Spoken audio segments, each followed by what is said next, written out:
Welcome to КьюАй, where tonight's show will be great, because our theme is greatness itself. Let's meet four giants of the game show genre. Great Scott, it's David Mitchell. Great balls of fire, Sean Locke. The great Panjandrum, Joe Brand. Oh, great, it's Alan Davies. And Sean goes. Mr. Right, Mr. Great, balls of fire. Yeah, Joe goes. Oh, yes, I'm the great pretender. David goes.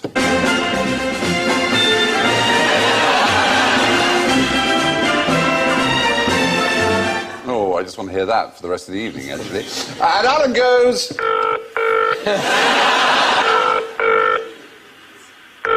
Thank you for calling Great Eastern Railways. Your call is right. Thank you. Very good. Excellent. Now, tell me about the great disappointment. Pretender. You've been talking to my husband.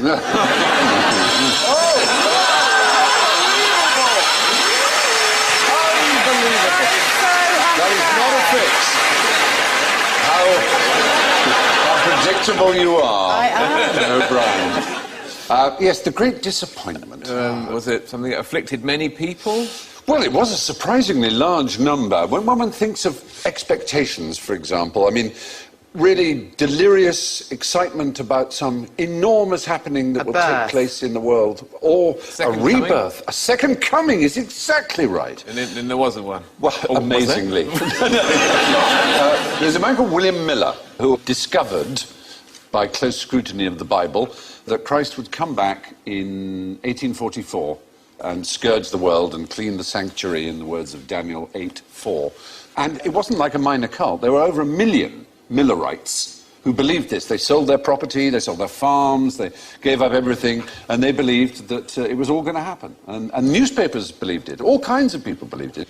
Their confidence was such that one man threw himself off a barn at exactly midnight, convinced that he would be scooped up and saved. He wasn't. You'll be astonished. Oh, got a doctor. Yeah, and Jesus is here. No, I need a doctor. Jesus didn't arrive, and it was known as the Great Disappointment. Was this in America, by any chance? How did you guess? They won't learn, will they? Well, no. They really won't, because what's so interesting is a lot of people haven't heard of William Miller, but although this great disappointment happened, his followers shaved off into different religions, of which you may have heard. For example, there was a woman who founded a religion called the Seventh-day Adventist that now has 15 million adherents in America. And she was a Millerite. And there was another man called Charles Russell who founded an even better-known religion, the Jehovah's Witnesses. Well, they thought the world was going to end in about 1920, didn't they? Didn't they? Yeah, well, that's 1920, they thought the world was going to end? The apocalypse is the second coming. According to Revelations, the last trumpet sounds, there's a mighty wind, and Christ harrows hell, whatever that means, to harrow hell. But I don't think those people ever really believe it's the end of the world. Because if you really did believe the world was going to end, you wouldn't wander around going, I think the world's going to end. You'd be just going, ah! You'd be saying fancy a shag to that person you'd never dared say it to before. That's what most people in questionnaires asked. What John they do. McCririck, in my case. Yeah. John McCririck, yes, exactly. Can I just say, as far as that harrows hell thing, you just need to put a comma in that sentence. Christ harrows hell. By the way, who had purple triangles in the concentration camps, the death camps? Was it the Barney the Dinosaur? No. It is an odd thing. It's a thing most people... Sorry, I think purple triangle. I think you're talking about Equality Street. No, you know, everyone knows. Triangles are green. So yellow stars for Jews, pink triangles for gay people. So I don't know which one I'm wearing, both. What I wouldn't wear is a purple triangle. Which was the purple Christians? triangle? Gypsies? No, well, Gypsies? not Romanis? gypsies, gypsies. Lesbians? It was Jehovah's Witnesses. Manchester United supporters? No. It was Jehovah's Witnesses were also in those camps. They had purple triangles. It's just a weird thought. But anyway, right up to now, there is a new kind of wave of people who, in America who believe, and about 50% of Americans do believe that Christ will return. And they have a special word for it. A special word for this moment when their bodies will be removed suddenly by Christ, leaving only their clothes behind them. It's called the Rapture, and it's enormous.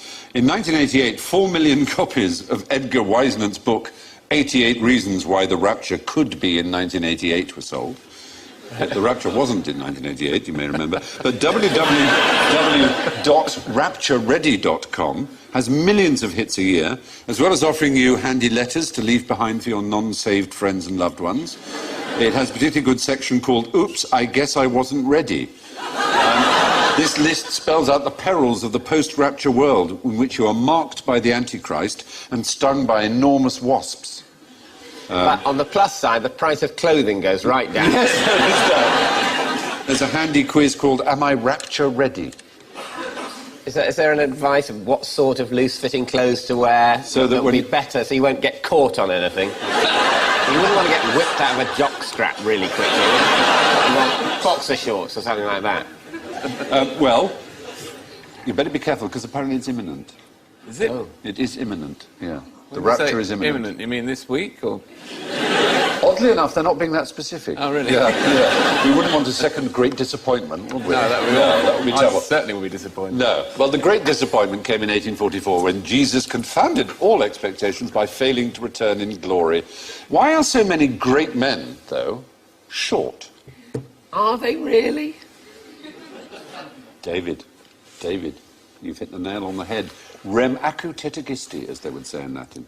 I'm sure they would. Yeah. It means nice one, son. Yeah. That's absolutely right. In fact, Napoleon was short, wasn't he? No, he was above average height.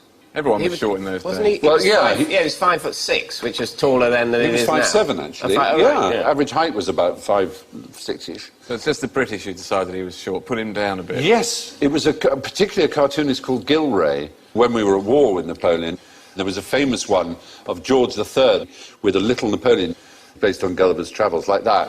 And he's actually saying, I cannot but conclude you to be one of the most pernicious little odious reptiles that nature ever suffered to crawl upon the surface of the earth. It's a snappy. It's a snappy one. He was 3 inches taller than Nelson, for example. Nelson was 3 inches shorter than Napoleon. It's certainly true that... Nelson was 5'4"? Yeah. Like Danny DeVito?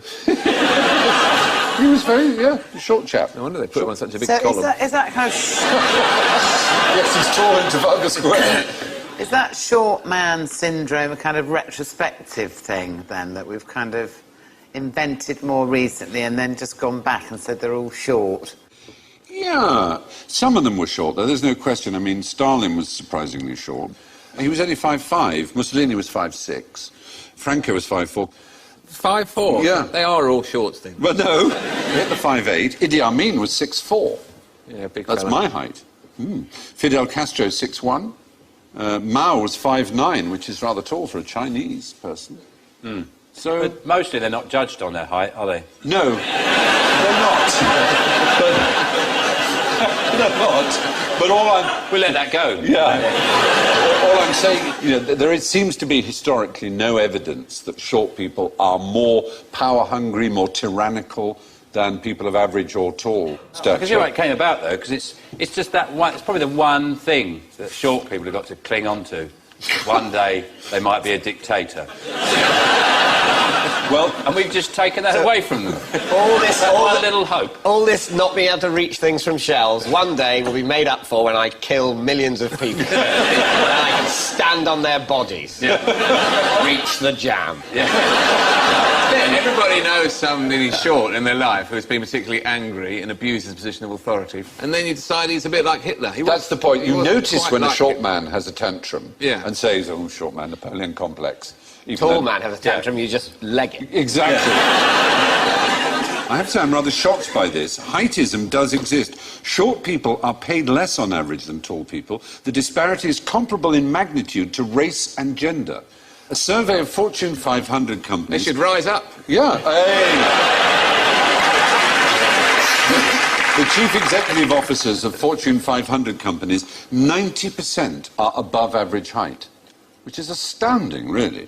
And 30% of those are over 6'2". You know, the tallest 4%. Every now and again, a little short fella breaks through. Yeah. Oh, stop. Escapes, gets away. Yeah, yeah. But it is rather shocking that there is this disparity. And of course, we always notice the powerful, short, rich man with a young, tall wife is billionaire Bernie. She's actually, I've seen her with him. She's actually much taller than that. Above him. Yeah, she's bending her knee there. Yeah. I mean, he has to jump up to slap her on the bum. He could run through her legs. And who's the couple on the left? That's Carla Bruni and... Sarkozy. But at least the women have both got handbags that their husbands can fit in. No, there isn't really any evidence that dictators are shorter than the rest of us. The Napoleon complex is a bit of a myth, it seems. So, now, some great men, on the contrary, are actually tall. For example, Charlemagne, the immensely charismatic, civilized, attractive 8th century king of the Franks, Holy Roman Emperor, founder of modern Europe. Now, our researchers have discovered that, in fact, we've been digging into your family trees in that sort of who do you think you are way, and we've come up with some rather exciting news. See if you can guess which of you is descended from Charlemagne. Well, civilised and attractive, it ain't me, is it? I think Alan. Alan? Well, is it all of us? Yes. All of us, including Because me and including everyone in the audience and everyone watching at home, if they're European. Because he was a love machine. It's just mathematically certain. The fact is, you know how you have, obviously, everyone has 2 parents and 4 grandparents, 8 great-grandparents. It's that grain of rice on the chessboard thing, 8, 16. By the time you get back to the generations, just in the 13th century, you have more direct ancestors than there have ever been human beings. It's about 80 billion, the number, by the time you get back that far. My brain's... I know, well, all you have to do... You have more ancestors than there are people there's ever been. That's the point.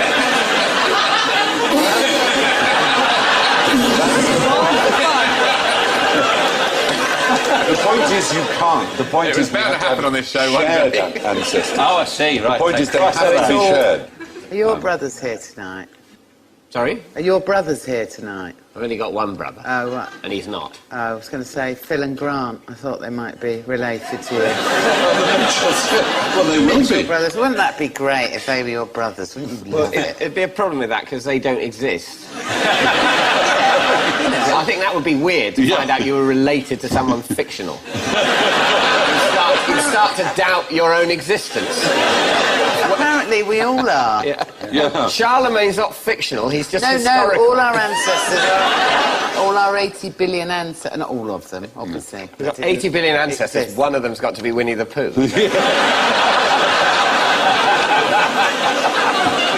That's very odd.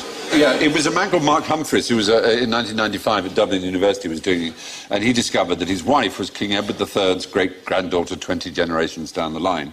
And he looked further into it, and of course he realised that so was Hermann Goering and Daniel Boone, the American explorer, pioneer. And then he kind of worked out the mathematics of it, and he's the one who's given us that. I'm just thinking about Charlemagne. I think that would be a really good name for, like, an aftershave, wouldn't it? It would. Charlemagne. Well, look, smell medieval. I'm everybody. I'm everybody's daddy.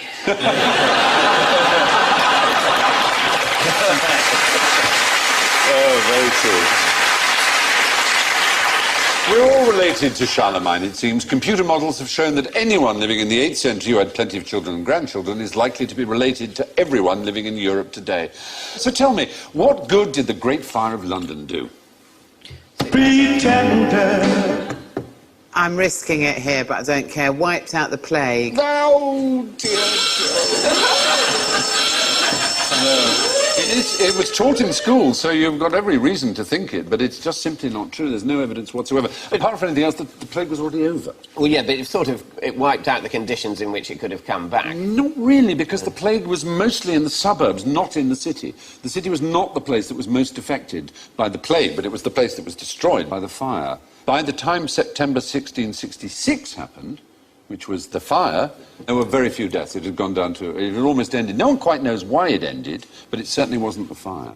Did it make it easier for them to knock down a load of places that they had their eye on? Essentially, that's the point. It gave the chance to Christopher Wren to get some church building done, especially St Paul's, of course. They had lots of grandiose plans about turning London into a grid or a spiral or that, and then they kind of thought about it for ages and then went, put it back as it was. Yes. All squiggly lines and weird corners, please. Yeah, which we have. It is one of the Well, nice, yeah, but I think Christopher Wren was a bit depressed about it. Yeah. Well, the best thing about the Great Fire of London was that it got Wren an opportunity to build St Paul's. What it didn't do was clear the city of plague, however. Now, Samuel Pepys famously buried his Parmesan cheese to protect it from the Great Fire. But why does cheese taste better when it's grated? Well, sometimes it does, but if you get one of those catering bags of grated cheese, if you should be working for a catering company and happen to steal one, for example, from the store... Yes. What sort of twit would do that? When you get it home and you put it on your toast, it tastes rank, horrible, dry, skanky old cheese, so... Well, that might be because grated cheese, yes, does taste better. Only freshly grated. Yeah, freshly grated. It's got more surface area for the Better tongue. or stronger? Well, there's more intense. That's absolutely right. Well, what about Parmesan? Yeah. When that's grated, that smells of what? Cheese. No. Have you not noticed? Vomit. Vomit, yeah. Yeah. It does smell of vomit. And I mean, it really does. It has two short-chain fatty acids called butyric and isovaleric acid. They're sort of sweaty feet chemicals that body odour and various other things have. And interestingly, human beings being what they are, if you have two bottles of the same, those two fatty acids in them, so identical smell, and you label one Parmesan, and you label the other one vomit, people will say, oh, I quite like that one with the Parmesan, and the other one they go, yeah, like that. I've always seen the thing about Parmesan, you know when you buy Parmesan, I've never understood why it has a sell-by date on it, because it just never goes off, does it? You could put it on a rooftop in Nairobi for a year. It just did nothing. Why do they have to have a sell-by date? So that you will destroy it and buy some more. So it's like they say, you buy cheese at the supermarket and it says consume within 2 days of opening or something. Yes, and it's a cheese that's... a vast amount of... How much cheese do you think I'm going to get through? And why? It's fine. Yeah. They know it's fine. Plus it has a label on it saying 20 years aged. Yeah, so, I mean, exactly. And what, you've sold 2 days before it's completely inedible. It is true. It's gone off already. I mean, cheese, basically, hasn't it? Well, that's its point, exactly. Yeah. It is the celebration of what happens when milk goes off big-time styly. Yeah, it should just... I think You should work for the Milk Marketing Board. Get some lovely English milk gone off big-time styling.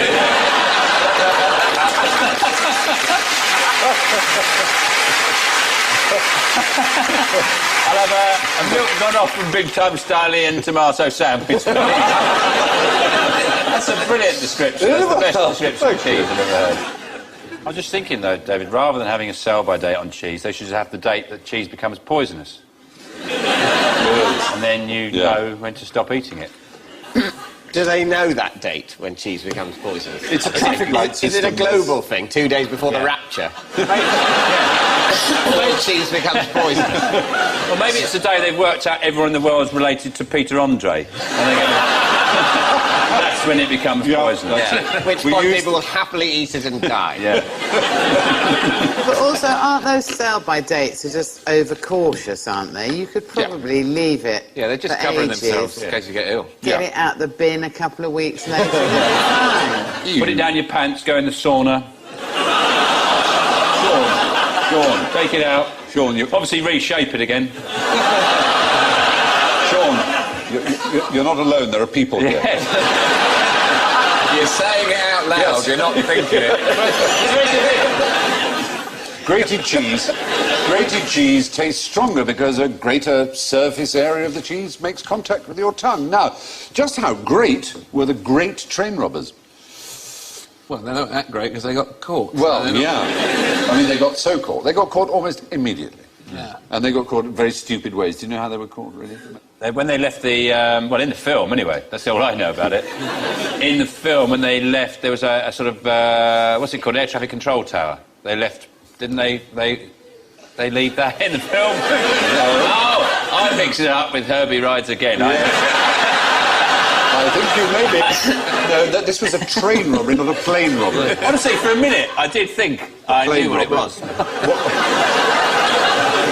This was in Buckinghamshire in 1963, August the 8th, 1963, the Great Train Robbery. It was a lot of money, about £40 million worth in our terms. Did they know it was on there, or did they get lucky? Oh, no, they knew. It was planned. It was a travelling post office train, and it was £1 and £5 and £10 used notes that were on their way to be burned, so they felt like they were just liberating it, you know. But when they got caught, they went to this farm and played Monopoly using the stolen money as their Monopoly money. And then they cleared out and left their fingerprints over everything, over all the Monopoly set. And they were all, you know, they all had form. They were all, you know, known blaggers. So they were just rounded up, all 12 of the gang of 15. One was acquitted, 2 were never caught. They were pretty inept, is the answer, basically. So why, that begs the question, why are they called great? Because of the amount of money they nicked? I think because it was a train robbery, and there was a great train robbery in America, and in 1903, the first ever film that was a story rather than just a camera pointing at nature or people in a park, but actually a constructed narrative, a drama, was called The Great Train Robbery. So it was very famous. So when there was a train robbery and it was a big one, the word great naturally fitted in front of it. You know, it's just like one of those cliches that newspapers will go for. And they went for that one. It just sounds like they stole a train, though, doesn't it? Yeah, it does. That would be impressive. Yeah. You can't steal a train. You can't steal a train. No, well, that's because you can't go... It's got rails. You know where it's going to go. Yeah. You can go there more quickly or more slowly, but it's still going into King's Cross. If you've got Gromit in the gang... Yes. That's true. He can lay track as he's going along. Yeah. Well, some sort of Gromit-like escape for that would be a great train robbery. That would. Who's the most famous of the great train robbers, would you say? Ronnie Biggs. Ronnie also, Ronnie Biggs, yeah. And what was his role? Was he the mastermind? Is that why he's the best known? No. No, he was such a small peg in the whole thing. Was he the driver? No, he wasn't even that. He was inside. He was doing a stretch for taking and driving away. And the mastermind of the entire event met him and said, I'm planning this blag. I'm planning a game of Monopoly. Yeah. He's just got to pick something up on the way. Yeah, it's my set, I've lost all the fake money. And the only way of replacing it I can think of... I've run Waddingtons, they didn't want to know. Get a new set, they said. Don't be ridiculous, I said. Anyway, the mastermind was called Bruce Reynolds. And he said, if you can find me someone who can drive a train, a diesel train, I will cut you in on a big job that's going down. You can I mean, that's not like someone who can sort of melt diamonds with their eyes. Or someone who can drive a diesel. Apparently they exist somewhere. But the amazing thing, David Mitchell, is that Biggs found this guy whose nickname was Old Pete or Stan Agate. No one knows who he was because he was the one who was never caught. Was that Old Pete the train driver? I know. Yeah. So his job... Right, after Casey Jones had turned him down. Yeah.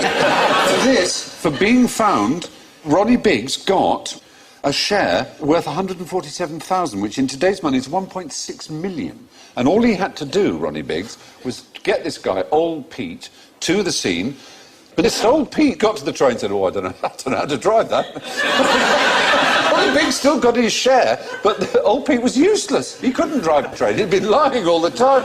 I like the idea that Old Pete's like those actors who put on their CV, yes, I can horse ride.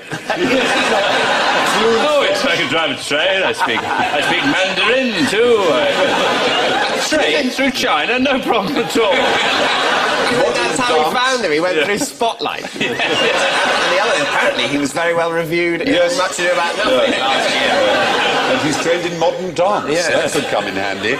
You sound like you're quite fond of them. No, I'm not fond of them. They had a sort of mythic role, Yes. but I like the fact they were bunglingly incompetent. Yes, yeah. They weren't as evil, perhaps, as they've been portrayed. No, exactly. Some people like villains. There's a cafe near me, and it does bangers and mash and old-fashioned English grub. And then on the menus, they've got one menu's got Sid James and Barbara Windsor in a Carry On film, and then there's Peter Cook and Dudley Moore, just dressed up in their overcoats.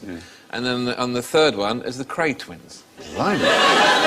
Chirpy cultural icons, great comedians of the 60s, and notorious maimers and murderers. Yeah, that is odd, isn't it? It's very strange.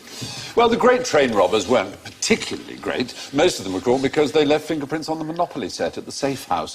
From criminal bungling to a great scientific mystery, why did it take 300 years to give the giant tortoise a scientific name? A scientific name? Yeah, i.e. the Latin name. It turned out to be called Geochelonia, you know. Is it because they just thought that was pretty good, giant tortoise? We'll leave it with that. Yeah. Yeah? No, I was going to say something about which now it's unusable. I'm going to have to say it. Go on. How did it, man? They thought... It's better be They good. thought it was a normal tortoise, but closer, is what I was going to say.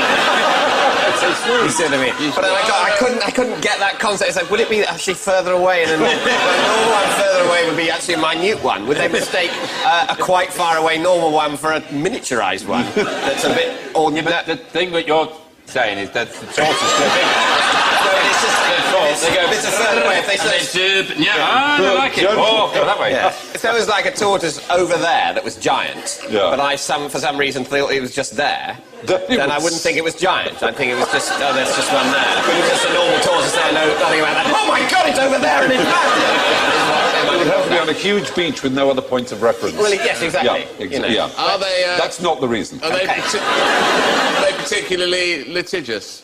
Now, if you give me a name, I'll sue you. No, it wasn't that. It's a nice thought again. No, they had another property which was most unfortunate for them to have. What the tortoises did. They were edible. They were so edible. Anyone, Anyone who saw one couldn't stop Yes. to think of a name for it. They just had to eat it The straight point- away. Really one of those... Yeah. I don't know what they're called. Get one, they're really very good. There's no We just call Latin them name for the dinner. pistachio nut. Exactly the same way. No one can be bothered. Just shut up with your Latin. Eat them. They're brilliant. That's what happened. No Latin name for Maltesers. None of them made it.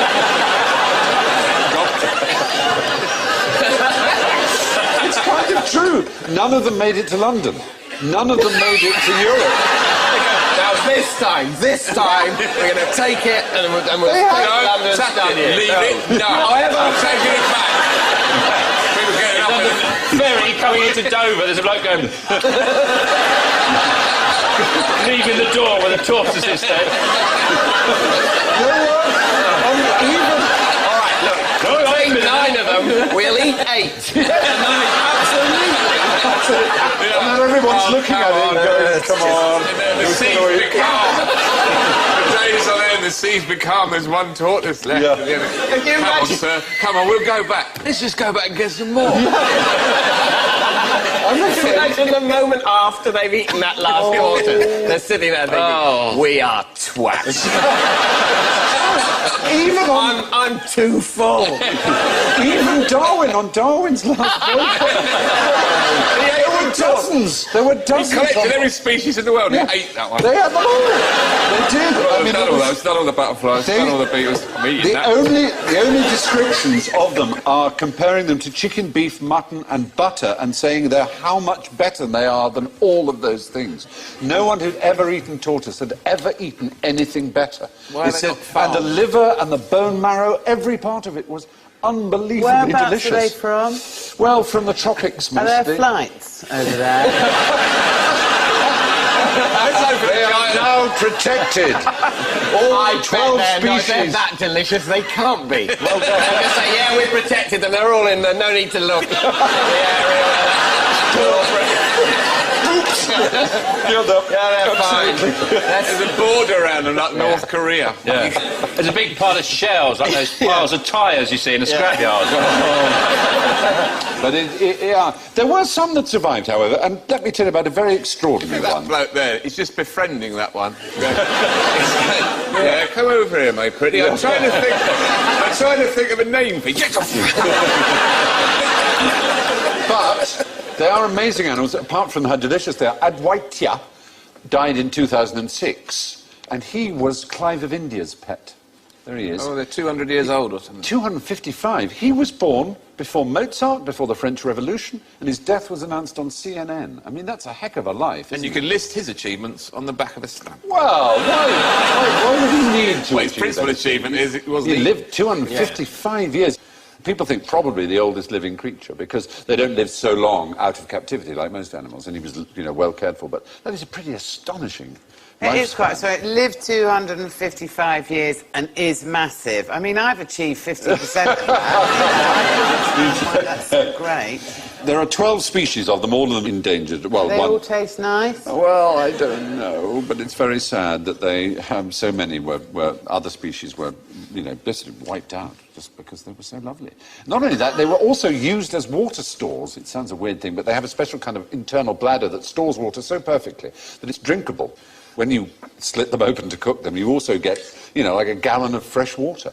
Wow. So they would stack them up on boats, tons of them. They'd be stacked up one on the other, and they couldn't move. And they didn't need to be fed for months, so that they actually contributed a lot to whaling and other things because they were used as a foodstuff and a water supply that was just kind of permanent. So you've got the on board. water as well, and imagine if you smash the shell open, there's like a little toy in there, like a Kinder. Like a little game, you've got to get the balls in the holes. So how do they exist in the wild anyway, if they're so delicious and slow-moving and massive and useful? They didn't have any natural predators until man discovered them, basically. Right. So they were evolutionarily complacent. They were exactly like a lot of island species. They're a lot like that. And it's only man who crosses islands in the way we do Like all those who does it. ridiculous flightless birds on New Zealand. Yeah. Essentially, they got lazy. Yeah. They got lazy. So what's the point in caterpillars. flying? Now, some of them go, we'll need it one day. I bet we'll need it one day. Nah. You're too anal, you are. Just walk around, it's easier. Yeah. Anyway, despite being discovered in 1535, giant tortoises weren't properly catalogued by science until the early 19th century because they were so delicious that no samples ever made it back home. Now, to another puzzling giant. If a giant panda does a handstand in front of you, what's he trying to tell you? Put some money in the hat. What a nice thought. Is a human in a costume?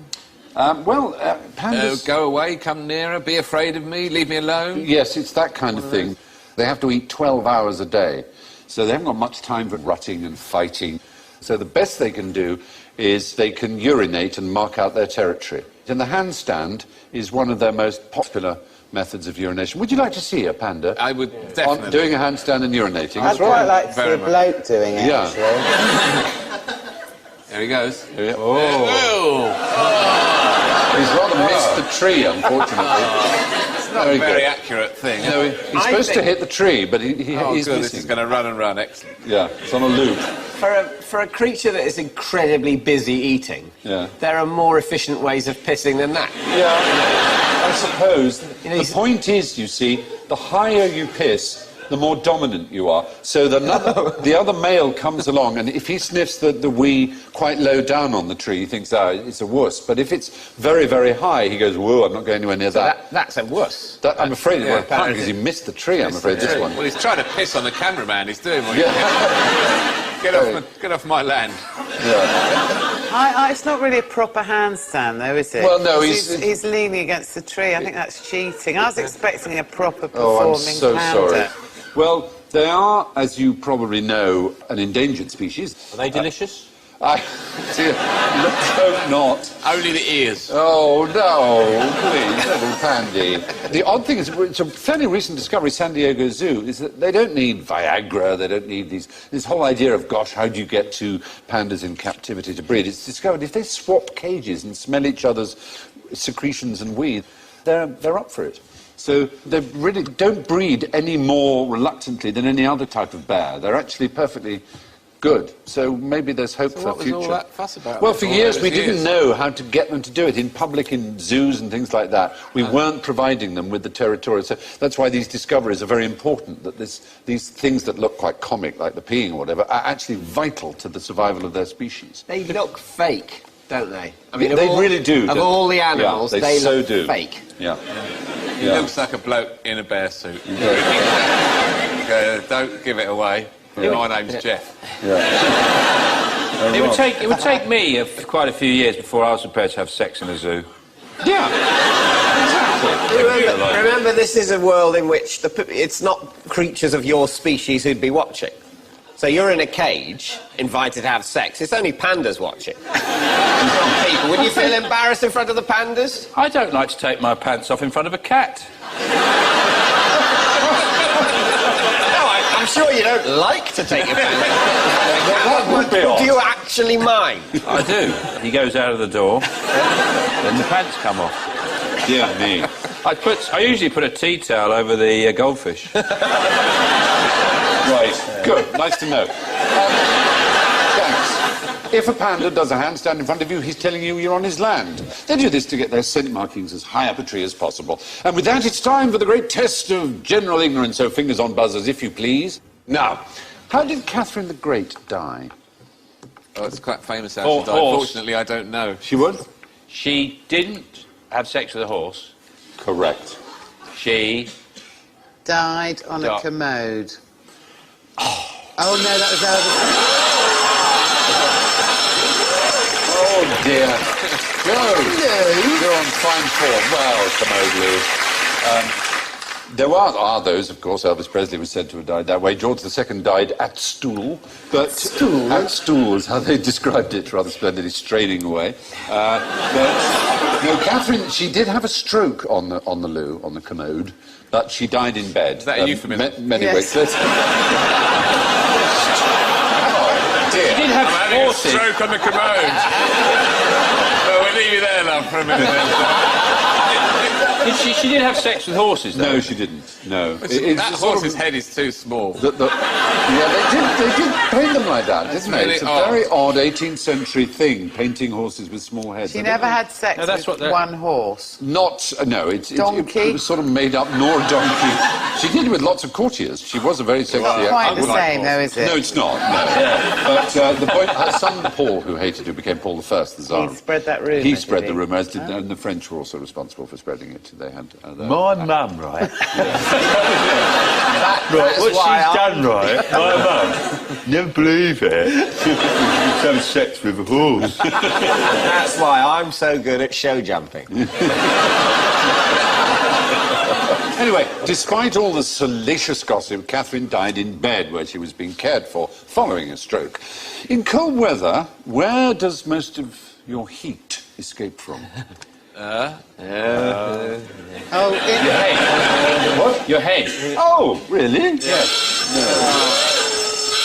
It's supposed to be 75%, that's what No, I've been told. it Goes isn't. out of your head. Is it not just the fact that your head is a bit of you that is more sort of naked? Well, that's right, if it is, but only 10% of your heat. You're actually, if your arm was exposed, more would escape from your arm than from your head. If people went around with bare buttocks a lot, That- they would say in the cold you really should put on a buttock Exactly. hat. Because you lose 90% of your heat through your buttocks. No, ridiculous. No need these days to cover your buttocks all the time. In the same way everyone used to wear hats. Now they go around bareheaded a lot. Yeah. I'm glad my... well, it sounds wrong, this, but I'm glad my grandmother's dead. Because that would blow... that would blow her mind. That would. I'm not glad she's dead. No. She said. Well, it's sad she's dead. But she died a long time ago, so You're glad this she isn't- doesn't affect it at all. No, you're glad she isn't here to hear that. Yes. Yeah. I also, at the same time, it was a shame she never saw me on a plane sitting next to Lionel Blair. That would have been a lovely moment. She What happened to you? She died before I was able to tell her that. Because she would have seen She that never as knew. the absolute pinnacle of human achievement. So, And so it is. yeah, it was very nice.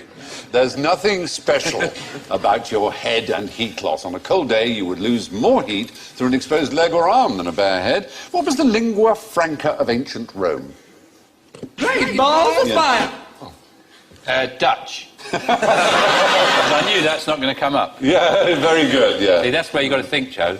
Got to think what they wouldn't put up. Cheers, Sean. Pretender. Latin. Oh! I did that deliberately. Yeah, I know. At this point, She's it makes, going for the record. yeah, it Makes makes no sense. difference. You're So- Yeah, you might as well. Croat, It's like romance. shooting the moon when you play hearts or one of those Oh, it's games, such a brilliant game. isn't it? What does lingua franca mean? When people get together, it's a language that is commonly used as like everybody's second language, as it were. Is it Greek?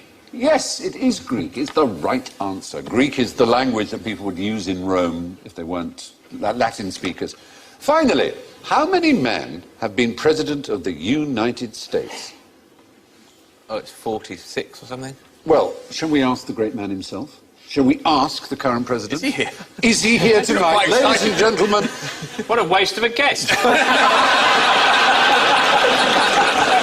glad we've given up my seat. I think he sat in the audience Yeah. for this one. here he is, the president, but which number of the United States? He's here to tell us. I thank President Bush for his service to our nation.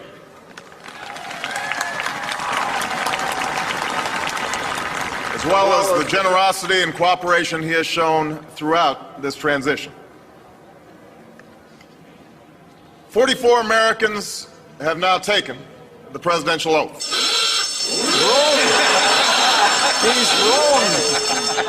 He's wrong. He made a mistake. He's only been on once and he's wrong already. He is currently known as the 44th, just as Bush was known as the 43rd, but they aren't. Bush was the 42nd and he is the 43rd. Ah. Do you know why this is? One of them was someone who- invisible.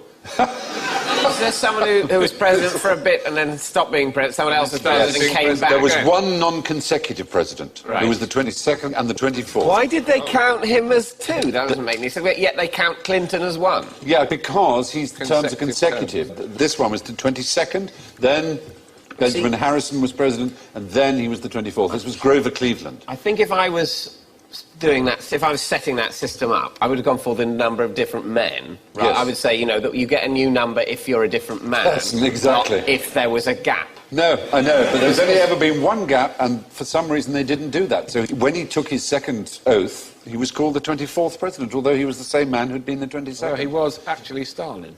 He was, he does look a bit like So not only did he rule Russia, kill millions of people, he was two presidents of the United States. It's a weird system, That's a isn't it? CV. It's quite a bombshell. Now we know what he was doing in between presidents. Yeah, exactly.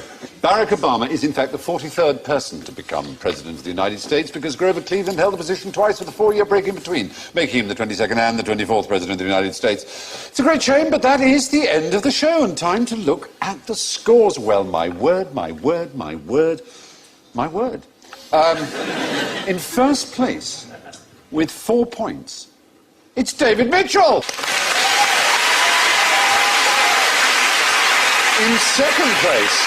In second place with +2 is Alan Davies.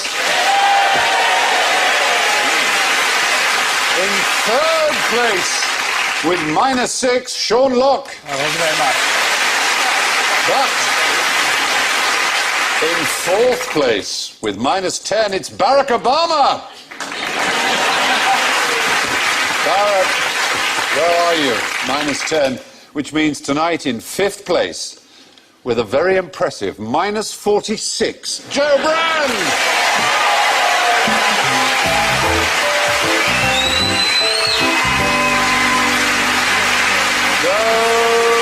It only remains to say thank you from David, Sean, Joe, Alan and me, and to leave you with this thought from the great Jack Handy. Before you criticise someone, you should walk a mile in their shoes. That way, when you criticise them, you'll be a mile away, and you'll have their shoes. Good night.